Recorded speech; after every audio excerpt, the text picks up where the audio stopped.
Your mind is the battlefield, and your thoughts are the weapons. Buddha said, "What you think, you become." That's not just philosophy, so it's a law of life. Every thought you entertain shapes your future, your energy, your destiny. In this episode, we break down how Buddha mastered the mind and how you can reprogram yours to become powerful, focused, and free. Let's get into it. Number 1. The mind is everything. What do you think you become? Your entire life, the way you see it, feel it, shape it, begins with one thing: your mind. It's not your circumstances that define you. It's not what happens to you. It's what you think about what happens to you. The Buddha's teaching here is simple but life-changing.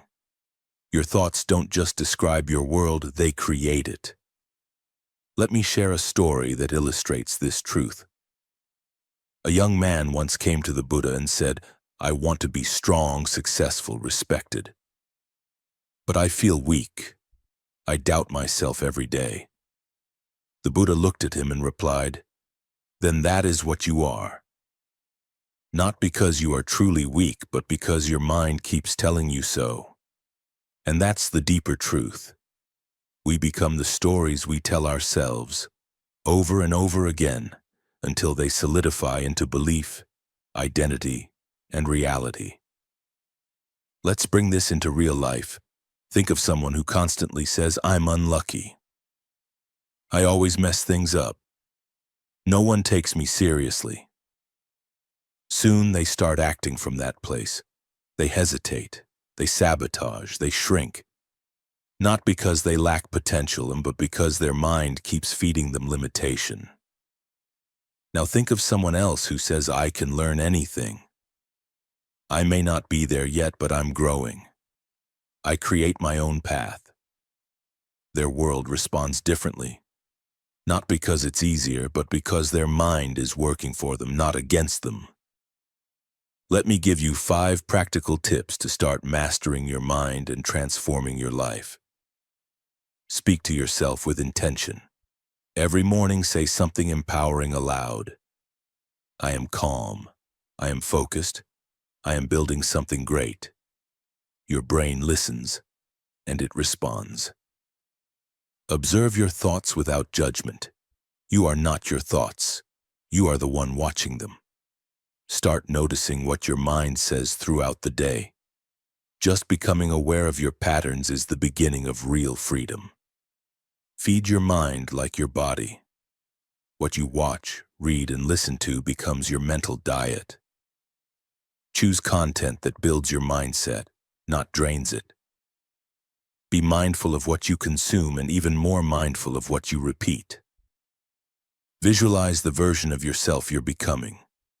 Close your eyes daily and see yourself focused, strong, kind, disciplined, whatever you're aiming to be. Feel it. Step into it. The brain doesn't know the difference between imagination and experience. Use that to your advantage. Rewire one belief at a time. Take one limiting belief, like, "I'm not good with money," and challenge it. Replace it with a new one. "I'm learning how to handle money wisely." Repeat it daily.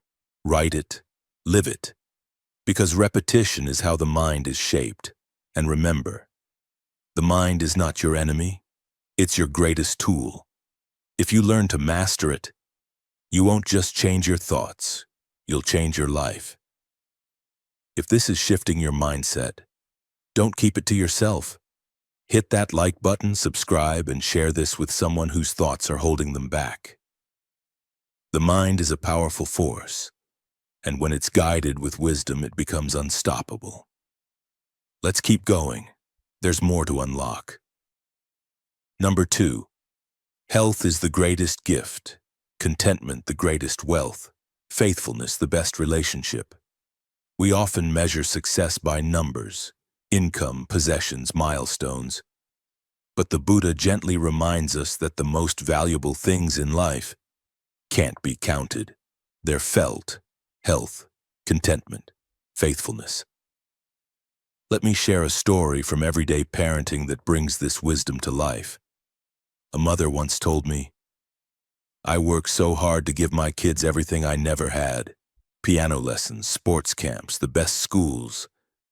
I want them to have every advantage." But when I asked her what her children remembered most from the past year, she paused, then quietly said, "It was the night we built a blanket fort and read books by flashlight. They still talk about that." Because that moment, it wasn't expensive, but it had presence, it had peace, it had love. That's what this quote is pointing to. Health is the greatest gift, not just in the body, but in the home. A space where kids feel safe, where parents model calm instead of chaos. You can't give your children peace if you're constantly running on empty. Contentment is the greatest wealth. When a child sees their parents smile at a simple dinner, laugh during a walk, or truly enjoy time together, they learn what real abundance looks like. They learn that joy doesn't come from more. It comes from enough. And faithfulness. That's the heart of parenting. Not being perfect, but being consistent. Showing up when they're scared. Being patient when they push back. Keeping your word. Not just once, but over years.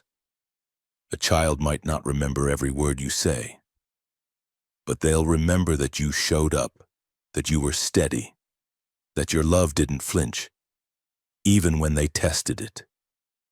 So as a parent, this quote becomes a guide. Give your health by taking care of yourself. Give your contentment by modeling gratitude. Give your faithfulness by staying rooted, honest, and present. Because in the end, your presence will always be worth more than any present. And the most powerful legacy you can leave is peace. We began this journey with questions. How do we live with more peace, more clarity, more meaning in a chaotic world? And through these teachings from the Buddha, we've discovered something simple, yet profound. That real strength doesn't come from controlling the outside world. It comes from mastering the inner one. To conquer yourself is greater than any victory. To let go of what no longer serves you, that's freedom. To live in the present with an open heart and steady mind, that's wisdom. And to raise a child, love another, or simply breathe through the storm with awareness and intention, that's where real peace begins. These teachings are not just ideas, they are invitations. Invitations to live more honestly, more presently, more awake. So before you go, ask yourself one question. Which teaching are you ready to embody today? Not all 5, just one. Start there. Let it reshape your thoughts, your actions, your energy. And if this message moved something in you, please take a moment to like this video, subscribe for more weekly wisdom, and share it with someone who needs a breath of stillness today.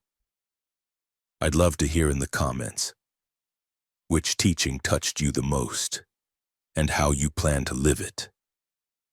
In this episode of Conrad Warriors, we explore one of Buddha's most powerful truths. The mind is everything. What you think, you become. This isn't just a quote, it's a battle plan for life. We break down how every thought you allow into your mind shapes your reality, your habits, your identity, your future. You'll learn how to take control of your inner dialogue, destroy negative mental patterns, and rebuild a mind of strength, clarity, and purpose. Because the real war isn't out there, no, it's within. And when you master your mind, you master everything. Don't forget to share, like, and subscribe.